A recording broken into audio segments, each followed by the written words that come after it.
पूर्व काल में तुंगभद्रा नदी के तट पर एक अनुपम नगर बसा हुआ था। उसमें सभी वर्णों के लोग अपने अपने धर्माचरण करते, सत्य में तत्पर रहते थे। उस नगर में समस्त वेदों का ज्ञाता, श्रौत स्मार्त कर्मों में निपुण एक ब्राह्मण रहते थे जिनका नाम था आत्मदेव। तेज तो ऐसा था मानो दूसरे सूर्य भगवान ही हो। ब्राह्मण तेजस्वी, वैदज्ञ, सत्कर्म अनुष्ठान करने वाला, और कभी उसके दरवाजे से कोई भिक्षुक वापस नहीं लौटा। इतना उदार हृदय वाला, देगा ही कुछ न कुछ। पर पूर्व प्रारब्ध के अनुसार उनकी जो पत्नी थी उनका नाम था धुंधुली। पति का नाम आत्मदेव और पत्नी का नाम धुंधुली था। सुंदरी थी, कुलीन थी, पर लड़ाकू स्वभाव था, अपनी बात पे अड़ जाना।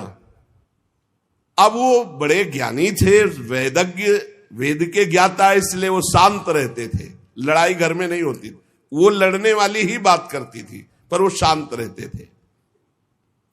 जब घर में नहीं होती तो पड़ोसी से जाके भिड़ना, जरा जरा से कारण में। क्रूर स्वभाव, बकवादी स्वभाव, गृह कार्य में निपुण लेकिन कंजूस और झगड़ालू प्रारब्ध है। भोग विलास की कमी नहीं थी, खूब संपत्ति थी, घर बढ़िया सुंदर, परंतु सुख नहीं था। क्योंकि जब आत्मदेव घर में आते तो बस उपद्रव, लड़ाई झगड़ा, सब बड़ा नरक समझो। जिसकी घर में अशांति हो, झगड़ा होता हो, बड़ा नरक है। चैन से नमक रोटी खाए, प्यार से जीवे तो गृहस्थी धन्य। और खूब बढ़िया सब व्यवस्थाएं हैं, पर कलह, अशांति, मन नहीं मिल रहा एक दूसरे, ये बहुत धीरे धीरे अवस्था डल गई। कोई संतान ही नहीं हुई। बड़े बड़े पुण्य कर्म किए, खूब दान पुण्य किया, लेकिन संतान नहीं हुई। अब वो ब्राह्मण बड़े चिंतातुर हुए आत्मदेव की, जिसके संतान न हो तो फिर उसको पिंडदान कौन करेगा। गृहस्थी में विचार होता, कुल परंपरागत चलाने वाला तो कोई होना चाहिए। अब वो बड़े चिंतातुर हुए, हर उपाय करके हार गए थे। तो एक दिन उनके मन में आया कि एकांत जंगल में चलते हैं और अपने प्राणों को त्याग देते हैं। क्योंकि घर में जाओ तो कलह है, न कोई संतान है। अब क्या, सब कुछ करके देख लिया, बुढ़ापा आ रहा है, पुत्र तो हुआ नहीं, तो कम से कम पुत्र होता तो कुल परंपरा चलाने। अब क्या, वो ऐसी भावना में थे कि जीवन व्यर्थ है, जंगल को चल दिए। उधर एक सरोवर में प्यास बुझाने के लिए एक महान संत आ रहे थे। जब कोई धर्मात्मा पुरुष दुखी होता है तो भगवान अव्यक्त रूप से संतों से मिला देते हैं। वो सन्यासी महात्मा थे। ब्राह्मण देखा कि वो जब जल पी चुके तो जाके साष्टांग दंडवत किया, शास्त्रों का ज्ञान था, हाथ जोड़कर खड़े हो गए। ये लंबी लंबी सांसें खींच रहे हो, उदास खड़े हो, दुखी दिखाई दे रहे हो। देखने से तो लगता है कि तुम ब्राह्मण हो, क्योंकि तेजस्वी हो। क्या चिंता है तुम्हारी जो तुम जल्दी जल्दी श्वासें खींच रहे हो लंबी, और दुख प्रकट कर रहे हो। ब्राह्मण ने कहा, महाराज आखिरी उपाय आप हैं। वैसे तो मैं बताऊं, अपने जीवन से निराश हो चुका हूं। आपको देखा तो आशा बन गई। पूर्व जन्म का कौन सा प्रारब्ध मुझे पता नहीं, पर संतान योग नहीं, बहुत दुखी हो गया हूं। सही बताऊं, मैं आम प्राण त्यागने आया हूं जंगल में। मेरा मन मुझे धिक्कारता है कि तुम्हारा सब कुछ बेकार जब संतान नहीं। और यहां तक कि मैं जिस गाय को पालता हूं वो भी बछड़ा नहीं देती। यहां तक कि जो पेड़ लगाता हूं उसमें भी फूल फल नहीं आते। कितना मैं दुर्भागी हूं, बड़ा भागा हूं। अब मैं अपने प्राण त्यागने आया हूं। और फूट फूट कर रोने लगे। संत का हृदय बड़ा करुणा में होता है। संत चाहे तो नवीन प्रारब्ध तत्काल रच सकते हैं, क्योंकि भगवान के भजन में अपार सामर्थ्य है। उन्होंने अपनी दिव्य दृष्टि से देखा, कहा आत्मदेव ब्राह्मण, पुत्र का मोह तो छोड़ दो, आप विवेक का आश्रय लो, भजन करो। मैं तुम्हारी रेखा को देख रहा हूं, एक जन्म नहीं 7 जन्म तक कोई संतान है ही नहीं। देखो, संतान के पीछे मत पड़ो। राजा सगर, महाराज अंग, बड़े बड़े संतान में बहुत दुख भोगे हैं। अब तुम भजन करो, जंगल में निकल आए, भजन करो, संतान की आशा छोड़ो। ब्राह्मण ने कहा कि मुझे उपदेश नहीं, ये उपदेश नहीं, सब पढ़ा हूं, मुझे पुत्र चाहिए, पुत्र देव, नहीं मैं आपके सामने अभी प्राण त्यागता हूं, मुझे पुत्र चाहिए। ब्राह्मण का ऐसा आग्रह देख करके सन्यासी जी ने कहा कि देखो, विधाता के लेख को कोई मिटा नहीं सकता, चित्रकेतु का चरित्र पढ़ के देख लेना। दैव जिसके उद्योग को कुचल देता है वो सफल नहीं होता है। तुम्हें पुत्र सुख नहीं है। उन्होंने कहा फिर हम कह रहे हैं बस अब पुत्र का आशीर्वाद दे ही दो, नहीं तो प्राण त्याग देंगे आपके सामने। सन्यासी जी ने देखा है तुम मानने ही वाले नहीं, तो उन्होंने योग बल से एक फल प्रकट किया, तपोबल से, और कहा लो, योग तो नहीं तुम्हारे पुत्र का, पर मैं ये फल देता हूं, अपनी पत्नी को खिला देना, इससे बड़ा ज्ञानी महात्मा पुत्र पैदा होगा। तुम्हारी स्त्री 1 साल तक सत्य, शौच, दया, दान, ब्रह्मचर्य का पालन करे, एक टाइम अन्न खाए, तो और ये फल पाने के बाद 1 वर्ष के बाद ऐसा महापुरुष प्रकट होगा जो तुम्हारा कल्याण भी कर देगा, तुम्हारे पितरों का भी उद्धार कर देगा। वो योगीराज सन्यासी फल दिए। अब तो आत्मदेव बड़े प्रसन्न हुए क्योंकि कामना पूर्ण हो गई। फल लेकर आए धुंधुली, उनकी पत्नी थी जो लड़ाकू स्वभाव की, बड़ा क्रूर स्वभाव, दुष्ट स्वभाव, वैसे ही क्रूर स्वभाव था।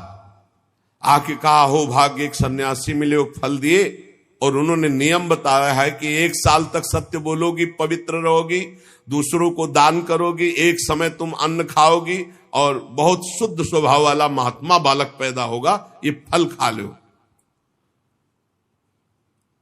तो उन्होंने कहा कि फल तुरंत थोड़ी खाया जाता, नहा धो के बड़े पवित्रता से खाया जाता, लाओ और जाओ, आप निश्चिंत रहो। बोलने अगर हमारे सामने पाल, तुम्हें विश्वास नहीं, वो डरते भी थे, घर के बाहर हो गए। अब वो कुटिल स्वभाव की थी, क्रूर स्वभाव की। उन्होंने अपनी बहन को बुलाया और रो रो के कहने लगी कि बहन मुझे बड़ी चिंता हो गई, समस्या आ गई। क्या? बोले पंडित जी जो ये फल लाए हैं, फल से गर्भ रह जाएगा। पहले तो नियम बता गए हैं कि 1 साल तक झूठ नहीं बोलना, पवित्र रहना है, और दूसरों को दान देना, एक समय अन्न खाना है। अब हम तो बड़ी भयभीत हैं कि जब पेट में गर्भ बढ़ेगा तो भोजन कम हो जाएगा, पेट बढ़ेगा तो भोजन कम हो जाएगा। ये तो मैंने कर नहीं सकती क्योंकि 3 बार तो हमको अच्छा भोजन चाहिए, पंडित जी का 1 बार खाना, ये तो हो नहीं सकता। अच्छा, गर्भ बढ़ा, पेट बढ़ा, खाया पिया जाएगा नहीं, बहुत परेशानी उसमें लगेगी। और कहीं दैववश से अगर डाकू आ गए तो भाग भी नहीं पाऊंगी। चलो डाकू ना आए, कहीं आग लग गई घर में, तब तो हम जल के मरी जाएंगे क्योंकि गर्भ पेट में, ये तो हमसे नहीं। और फिर गर्भ निकलते समय सुना बहुत कष्ट होता है, ये सब हमसे नहीं होने वाला। देखो एक क्रूर स्वभाव की नकारात्मक सोच। और कहीं प्रसव काल में गर्भ टेढ़ा हो गया तो हम तो मरी जाएंगे, ये तो हमसे नहीं होगा। और अगर गर्भ हमारा बड़ा होने लगा और घर में ननंद आ गई तो सब माल मता समेटती रहेगी, हम तो कुछ लड़ ही नहीं पाएंगी क्योंकि लड़ने लायक नहीं रहेंगी। ये सब विचार करके उसका, ये सब हमसे नहीं होने वाला। तो उनकी बहन ने कहा सोच क्यों करती हो? ठीक इसी समय हमें अनुभव हुआ है 2-4 दिन में, इसी महीने में, कि हमारे पेट में है, तुम हमारे पति को धन दे देना और गर्भवती का नाटक करो, और जब हमारे बच्चा होगा हम तुम्हारे यहाँ पहुंचा देंगे, और हम अपने यहाँ शोरगुल कर देंगे कि बच्चा मर गया, कौन देखने आता है, और पति को पैसा दे देना। हाँ, ये तो बढ़िया बात रही, बढ़िया विधान बन गया, जैसे को तैसे मिले तो बढ़िया विधान बन गया। तू गर्भवती का नाटक कर आज से कि फल पा लिया और मैं गर्भवती हो गई, मैं अपने बालक को मरा घोषित कर दूंगी, और ये जो फल लाए हैं इसकी परीक्षा के लिए जो गऊ है उसको उपवा दो। जैसा उनकी बहन ने कहा था वैसे ही धुंधुली ने सब कर दिया। देख लो, कहा था स्वामी जी ने तुम्हारे 7 जन्म बालक नहीं, तो देखो बुद्धि कैसी खराब हुई, गाय को पवा दिया। अब जब उसकी बहन के पुत्र हुआ तब तक वो कपड़ा वपड़ा पेट में लगा के नाटक करती रही होगी कि हमारे गर्भ है। फिर एकदम घोषणा कर दी जब वो पुत्र रातों रात पहुंच गया कि हमारे संतान हो गई। उसके पिता को अच्छा धन दे दिया, वो धुंधुली को ला करके बहन का बेटा दे दिया। आत्मदेव तो बहुत आनंद हो गए, उनको क्या पता कि घर में क्या रहस्य हुआ, वो तो बहुत सुखी हो गए कि संत भगवान के द्वारा दिए हुए फल से हमारे पुत्र हो गया। बड़ा आनंद, बड़ा उत्सव मनाया, बालक के जात कर्म संस्कार कराए, खूब दान पुण्य किया, मांगलिक कृत्य किए। धुंधुली ने अपने पति से कहा कि पता नहीं क्या कारण, मेरे वक्षा स्थल में दूध तो है नहीं, और अभी नया बालक है, बिना मां के दूध के जीवित नहीं रहेगा, तो हमारी बहन के बालक हुआ था पधार गया है, उसको बुला ले क्या? अरे उन्होंने कहा बिल्कुल बुलाओ, हम और पैसे देंगे, स्वागत करेंगे, हमारा बच्चा पुष्ट होना चाहिए। बहुत बुद्धि लगाते क्रूर स्वभाव के लोग, कैसा एकदम फिट कर लिया विधान। अब उसको बुला लिया बालक का पालन पोषण करने के लिए पैसे के बाद, और वो असली मां तो वही है ही है। पुत्र की रक्षा के लिए जो जो कहा आत्मदेव ने वो सब स्वीकार कर लिया। 3 महीने इस बालक के व्यतीत होने के बाद, उन्होंने कहा था 1 साल बाद होगा, 3 महीने व्यतीत होने के बाद गौ के बच्चा हुआ मनुष्याकार, केवल कान गौ के, पूरा मनुष्याकार, सर्वांग सुंदर, दिव्य तेजोमय, स्वर्ण की सी कांति, क्योंकि वो योगी के तप का। ब्राह्मण देवता नाच पड़े कि भगवान जब दिए तो कितना आनंद, घर में भी बच्चा और गौ के भी बच्चा ही हुआ। खूब संस्कार करके मंगलदान, बड़े प्रसन्न हैं। सब लोग कहते आत्मदेव का देखो कैसा भाग्य बदला कि घर में भी पुत्र हुआ, गौ के भी पुत्र हुआ, बछड़ा नहीं, केवल कान भर। कैसे आश्चर्य की बात, दिव्य बालक उत्पन्न हुआ। पर इस गुप्त रहस्य का किसी को पता नहीं। आत्मदेव ने देखा कि बालक पूरा मनुष्याकार, केवल कान, गाय के तो नाम रखा गोकर्ण। और धुंधुली ने किसी शास्त्रीय पद्धति से नहीं, अपनी पद्धति से, हमारा नाम धुंधुली तो हमारे लड़के का नाम होगा धुंधकारी, उसका नाम रखा धुंधकारी। कुछ काल व्यतीत हुआ, दोनों जवान होने लगे। गोकर्ण में पूर्ण वैदिक सिद्धांत, धर्म पूर्वक, बड़े ज्ञानी महात्मा, और धुंधकारी पूर्ण दुष्ट। शौचाचार का तो नाम भी नहीं था पवित्रता का धुंधकारी में।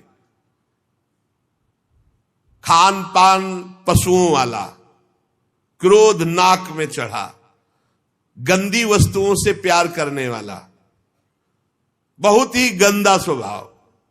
चोरी बचपन से, द्वेष, पीट देना, लड़ाई करना, ये उसका चलते स्वभाव।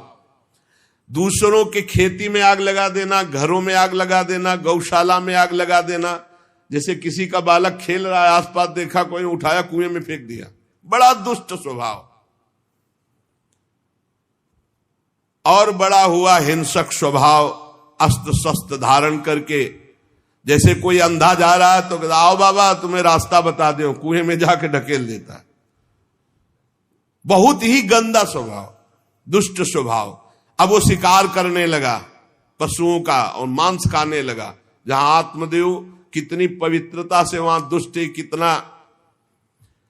अब धीरे धीरे व्यभिचार करने लगा, वैश्याओं से संपर्क रखने लगा। संपत्ति थी ही, सारी संपत्ति वैश्याओं को। एक दिन पिता ने कहा आत्मदेव ने कि तुम्हारे आचरण इतने आसुरी प्रभाव के, हमें लगता है कि तुम हमारा सर्वनाश करने के लिए प्रकट, ये क्यों करते हो? तो खूब गिरा गिरा के मारा आत्मदेव को। सन्यासी की बात अब याद आई कि तुम्हारे भाग्य में पुत्र सुख नहीं है। खूब मारा आत्मदेव को। जब इतनी जोर से मार रहा था तो थोड़ी तो दया आई कि पति है, बचा ले। तो धुंधुली गई, तो फिर धुंधुली की दम जम के पिटाई की। अब वो तो राक्षसी स्वभाव, और घर के जितने जेवर बर्तन सब उठा के बेच दिए, वैश्यागामी हो। अब जब सारी संपत्ति स्वाहा, खाने को भी नहीं, तो धुंधुली बैठ के रोती। दुष्टता की ना, पति ने जब तुम्हें एक दिव्य फल दिया था, खाना चाहिए था। मैं कहां जाऊं, कौन मेरा सहयोग करे, बड़ी विपत्ति, बड़ा दुख, न खाने को न पीने को। अतरे दिन पिटाई करता धुंधकारी, आत्मदेव की भी और धुंधुली की भी। पिता बैठ के रो रहे थे। मैं सन्यासी की बात मान जाता तो गोकर्ण जी आए और उन्होंने कहा पिताजी, आप जैसे विद्वान पुरुष को ऐसा शोक करना उचित नहीं। तुम शास्त्र के ज्ञाता हो, तुम्हें चाहिए कि संसार की असारता का तो थोड़ा विचार करना हो। ये दुख रूपी मोह में फंसकर आप एक अज्ञानी पुरुष की तरह रो रहे हो, पिट रहे हो। पिताजी, क्या शास्त्रों में नहीं पढ़ा पुत्र किसका, धन किसका, पत्नी किसकी, शरीर किसका? ये मोह के कारण अज्ञानी जन रात दिन दीपक की तरह जल रहे। पिताजी, ना सुख इंद्र को है, ना चक्रवर्ती राजा को है। सुख है तो एकांत में भगवान का भजन करने वाले को है। ये देखो गोकर्ण, ये मुंचा ज्ञानम प्रजारूपम मोह तो नरके गति। ये नरक जाने वाली बात, पुत्र के मोह में फंस करके आप छोड़ो इसे, आपका शरीर नष्ट हो जाएगा। इसलिए मेरी प्रार्थना मानो, आज से निकलो घर से और वन में जाओ, भगवान का चिंतन करते हुए जीवन व्यतीत करो। गोकर्ण जी के वचन सुनकर आत्मदेव वन में जाने के लिए तैयार हो गए। उनका बेटा, आज तक तो कभी वन में तपस्या भजन किया नहीं, बड़ा शरीर से राग है, क्या करूं, कैसे भगवत प्राप्ति करूं? संत समागम कभी व्यर्थ नहीं होता। देखो, संत समागम का फल है गोकर्ण जी। हे पिताजी, शरीर से मैंपन छोड़ दीजिए और शरीर संबंधियों से मेरापन छोड़ दीजिए और भागवत धर्म का आश्रय लेकर संत समागम कीजिए। सदैव संतों की सेवा, भगवत सेवा, नाम जप, लीला कथा, श्रवण गायन, इसी से भगवत प्राप्ति हो जाएगी।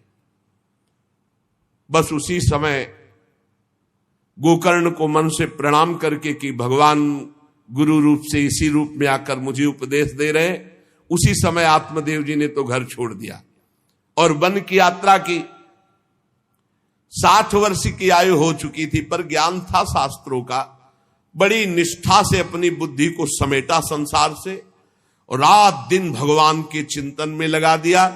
भगवान के चिंतन और भागवत के 10वें स्कंद का रोज पाठ पूरा, जो भागवत का 10वां स्कंदो श्री कृष्ण लीला चरित्र से भरा हुआ है, पूरा पाठ और निरंतर नाम जप, इसके प्रभाव से श्री कृष्ण चंद्र की प्राप्ति हुई गोकर्ण जी के उपदेश से आत्मदेव की।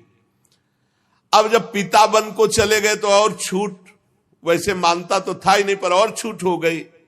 अब धुंधकारी ने उठाई लाठी डंडा, जो धुंधुली की डट के पिटाई की और कहा बता धन कहां है।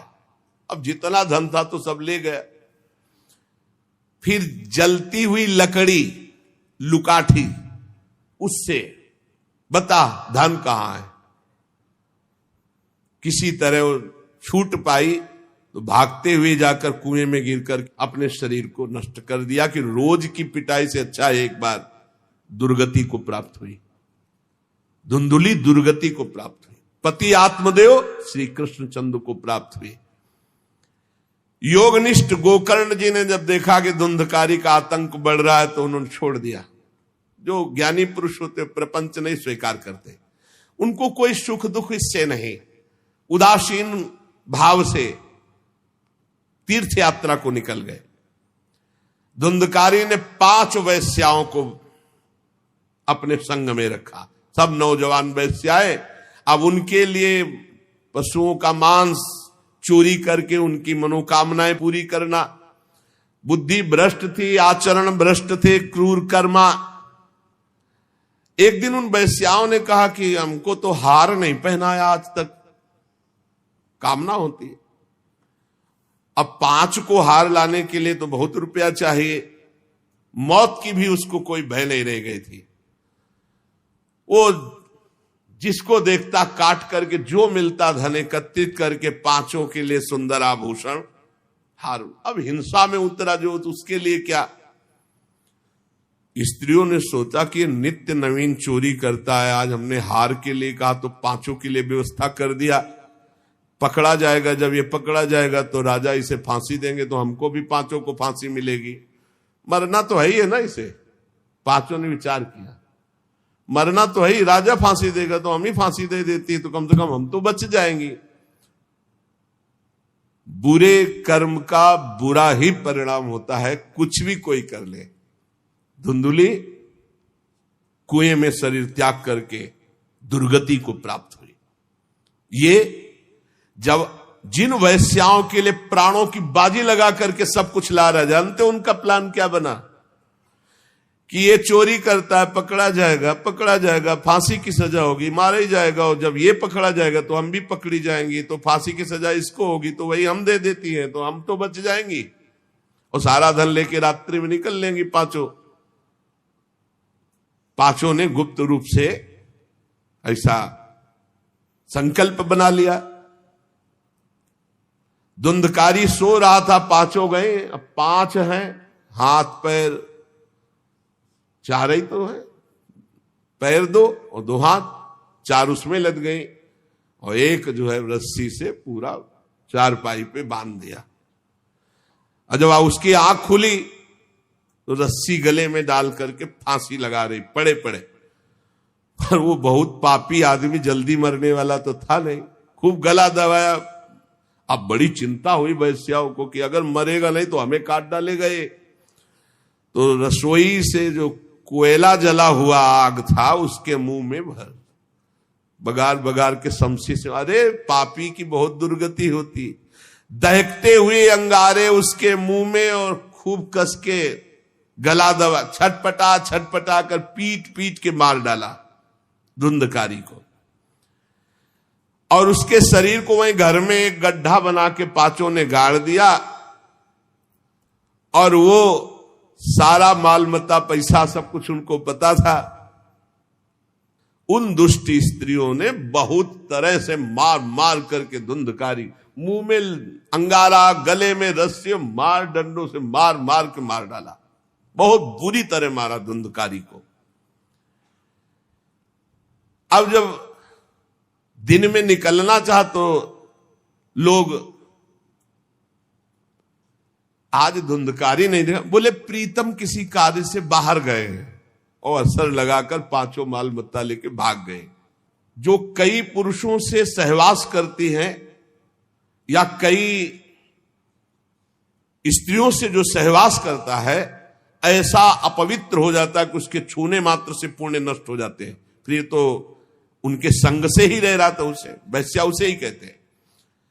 उन वैश्याओं के संग से सारे सुकृत नष्ट हो चुके थे, महान पाप का स्वरूप हो गया था, और वो सब भाग चुकी थी। तो धुंधकारी को भयंकर प्रेत योनि की प्राप्ति हुई, प्रेत योनि, भयंकर प्रेत योनि। अब वो बवंडर रूप, जो चक्रवात जैसे बवंडर देखते हो ना, वो रूप धारण करके 10 दिशाओं में भटकता। और प्रेत को स्वयं से पानी पीने के लिए कोई सुविधा नहीं, ऐसा नहीं नदी के किनारे रह रहा तो पानी पी लेगा, वो किसी को पकड़ेगा तब उसके द्वारा जो उसको पानी पिलाया जाएगा वो उसको मिलेगा, ऐसे पानी नहीं पी सकता। ना कुछ खा सकता है, ना कहीं विश्राम कर सकता है, वो बस हा दई चिल्लाता हुआ रोता हुआ भटकता है। प्रेत योनि बड़ी भयानक होती है। जब तीर्थ यात्रा करके गोकर्ण जी लौटे तो सुना कि धुंधकारी का लापता और मार डाला गया। तब उन्होंने फिर गया गए और वहां पिंडदान किया धुंधकारी के लिए भी। बड़े महात्मा थे गोकर्ण, श्राद्ध किया और काफी तीर्थों में मंत्रानुष्ठान किया कि इसका कल्याण हो जाए। ये सब करके लौट आए अपने पिता आत्मदेव के घर में। रात्रि में कोई देख ना पावे इसलिए सीधे अपने घर में गए और शयन किया। और वहीं गड़ा था धुंधकारी, प्रेत आत्मा बन के वो मड़रा रहा था। वही प्रेत आत्मा ऐसे को नहीं छूती जो भगवान का भजन करते। देखो, अब जे धुंधकारी ने देखा कि गोकर्ण आए हैं तो उसको तसल्ली हुई कि महात्मा हमारा कल्याण कर देगा। और वो प्रकट हुआ, भेड़ा बना। धुंधकारी पहले भेड़ बना बड़ा, और ऐसे गोकर्ण जी ने देखा कि दरवाजा तो बंद था, भेड़ कहां से आ सकता है। तुरंत भैंसा बन गया, तुरंत इंद्र रूप धारण कर लिया, भयावा प्रिय, ऐसे कई रूप बदल तब उन्होंने कहा ये विपरीत अवस्था, इसका मतलब ये प्रेत है। क्योंकि ऐसी विपरीत निंदनीय और बंदनीय दोनों रूप धारण कर रहा है, दुर्गति को प्राप्त हुआ प्रेत आत्मा है। वो डरने वाले तो थे नहीं, ज्ञानी महात्मा थे। गोकर्ण ने कहा, कौन है तू? प्रेत है, पिशाच है, राक्षस है, क्या है ये? क्या नाटक कर रहा है? कभी भेड़ बनता, कभी भैंसा बनता, कभी इंद्र बनता, कभी ये रूप। कौन है तू? ये अधोगति को प्राप्त कैसे हुआ तू? गोकर्ण जी डरे नहीं। अगर सच्चा महात्मा न हो तब तो भयभीत हो जाए। गोकर्ण जी सच्चे महात्मा है। अब वो चिल्ला चिल्ला के केवल रो रहा, एक शब्द भी नहीं बोल पा रहा। तो गोकर्ण जी समझ गए अधिक पाप होने के कारण ये बोल नहीं सकता। तब अंजलि में जल लिया और कई मंत्रों का जाप किया और फिर उसके ऊपर फेंका। जे भी फेंका तब बोल पाया, भैया मैं आपका भाई धुंधकारी हूं, बचा लो, मेरी भारी दुर्गति हो गई। मैं तुम्हारा भाई हूं, मैं धुंधकारी हूं। अब मुझे बहुत कष्ट हो रहा, पश्चाताप हो रहा, मैंने सब कुछ नष्ट कर दिया, धर्म भ्रष्ट पापाचारी। अब मेरी बड़ी दुर्गति है, उन उल्टा वैश्याओं ने मुझे तड़पा तड़पा करके मारा है, मैं कुछ कर नहीं सकता इस समय। ऐसा थोड़ी कि प्रेत है जिसको चाहे पटक दे, ऐसा नहीं है, ऐसा विधान नहीं। पहले वैश्याओं को मारता जाके, मैं कुछ कर नहीं सकता। प्रेत योनि में पड़कर दुर्दशा भोग रहा हूं। अब दैववश केवल वायु से जीवित हूं, बहुत प्यासा हूं, भूखा हूं, पर नहीं खा सकता, नहीं पी सकता। आप दया समुद्र भैया मेरा उद्धार करो। गोकर्ण ने कहा कि तुम्हारा उद्धार तो हो जाना चाहिए, तुम्हारे लिए तो मैं गया में गया, वहां श्राद्ध दिया, तीर्थों में भी अनुष्ठान किया, फिर तुम्हारा प्रेत योनि से उद्धार कैसे नहीं हुआ? तो उन्होंने कहा, भैया एक दो बार गया श्राद्ध से मेरा कुछ नहीं होने वाला, बहुत पापी हूं, बहुत बड़े बड़े पाप किए हैं। कोई दूसरा उपाय सोचो, छोटे मोटे पिंडदान से, दान पुण्य से मेरा उद्धार होने वाला नहीं, बहुत स्टॉक है हमारे पाप का। तुमको हम बताएं, सैकड़ों बार गया श्राद्ध करो तो भी मेरा कल्याण नहीं हो सकता, ऐसा मैं पापी हूं, कोई दूसरा उपाय सोचो। गोकर्ण जी ने कहा, सैकड़ों गया श्राद्ध से तुम्हारी मुक्ति नहीं हो सकती, तो तुम्हारी मुक्ति असंभव है। कहा, भैया मैं तुम्हारे चरणों में पड़ा हूं, मुझे मेरा उद्धार करो। तो कहा, ठीक है, तुम अभी इस घर से निकलो, कहीं और रहो, हम जब तुम्हें बुलाएं तब आ जाना।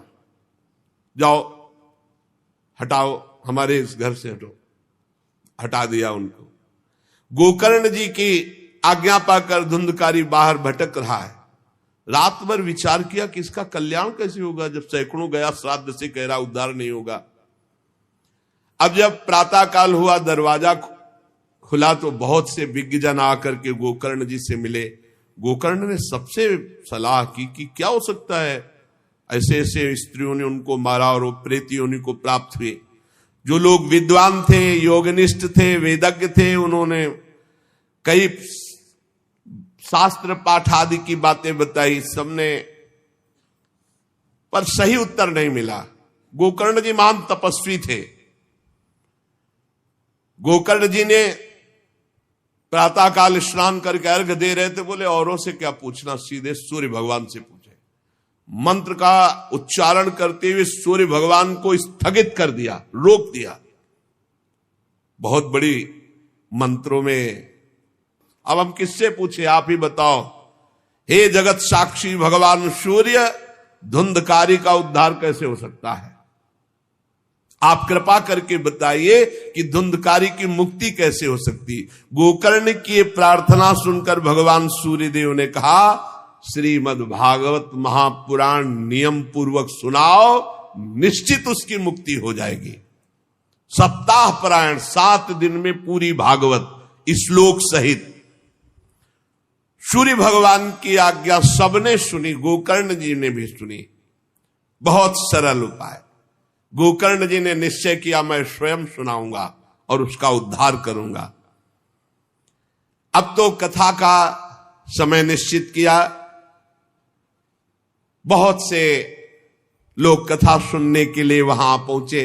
जब सुना कि भगवान की कथा सब पापों का नाश कर देती है, तो बहुत से लोग, पापी पुण्यात्मा जो भी, सबको बैठने की उचित व्यवस्था की गई। एक 7 गांठ का बांस जो सीधा था, आवाहन किया धुंधकारी का और कहा, इस पे बैठ जा, तू भी कथा सुन। तो सीधे 7 गांठ के बांस पर धुंधकारी जाकर के बैठ गया, छिद्र में वायु रूप होकर। क्योंकि बाहर कहीं स्थित नहीं रह सकता, चलायमान तो बैठना है। गोकर्ण जी ने एक वैष्णव को मुख्य श्रोता बनाया और प्रथम स्कंद से स्पष्ट स्वर में कथा सुनानी प्रारंभ की, श्लोक और अर्थ। सायंकाल को विश्राम दिया तो एक बड़ी विचित्र बात हुई। सभासदों के देखते देखते एक बांस में तड़ तड़ की आवाज हुई, एक गांठ फट गई।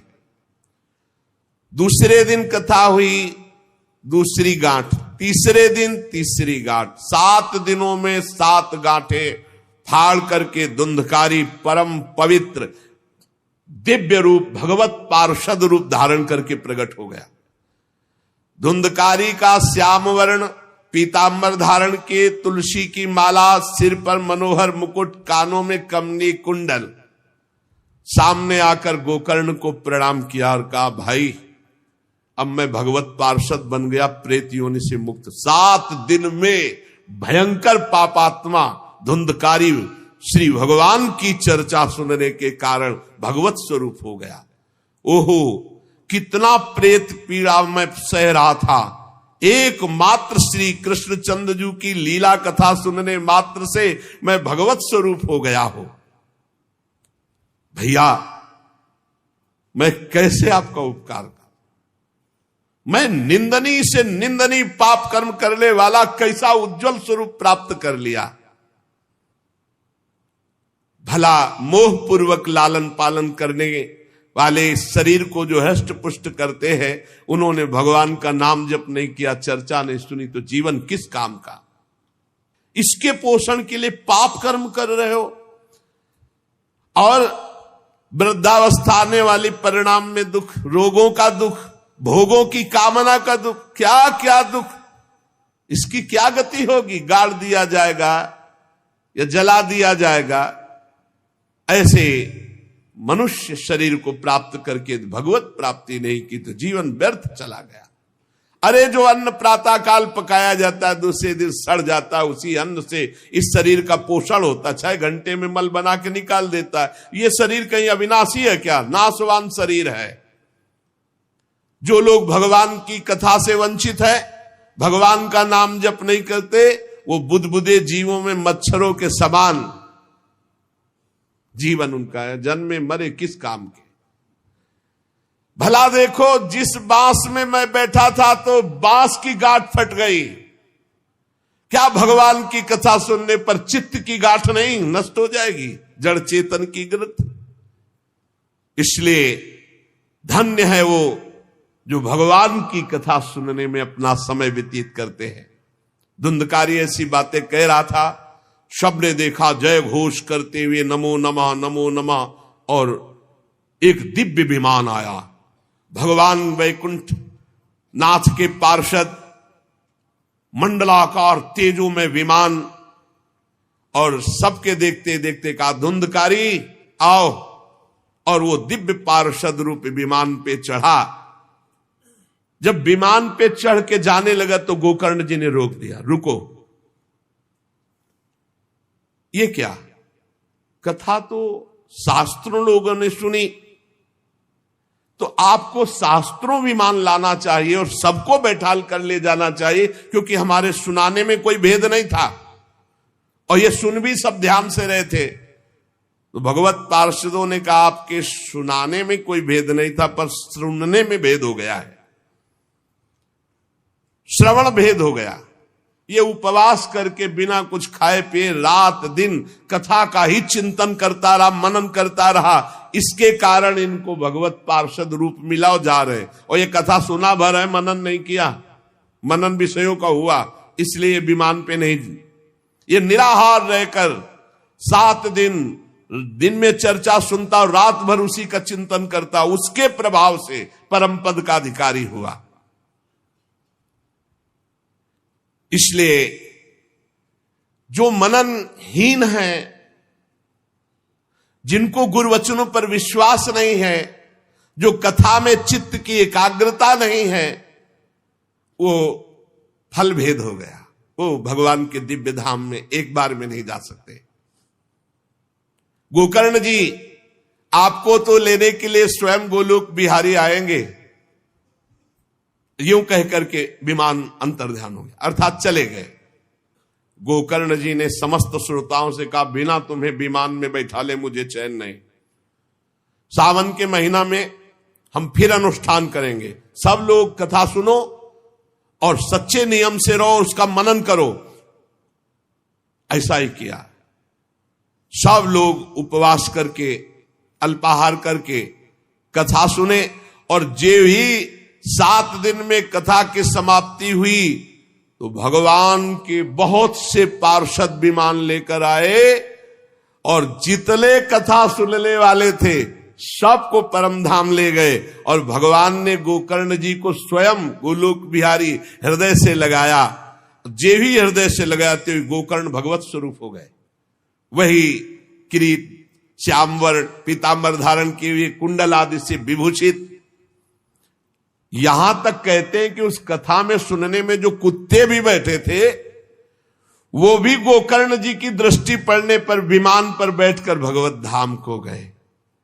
भक्तवत्सल भगवान श्री कृष्ण इतने गोकर्ण जी पर प्रसन्न हुए कि तुमने सबको कथा सुनाकर मंगल अनुष्ठान। इसलिए गोकर्ण जी जिस जिसको चाहा, मालूम कथा सुनकर कुत्ता मनन तो नहीं कर सकता, लेकिन गोकर्ण जी ने मनन किया कि ये कुत्ता भी कथा में बैठा था, इसका भी भगवत उद्धार हो जाए।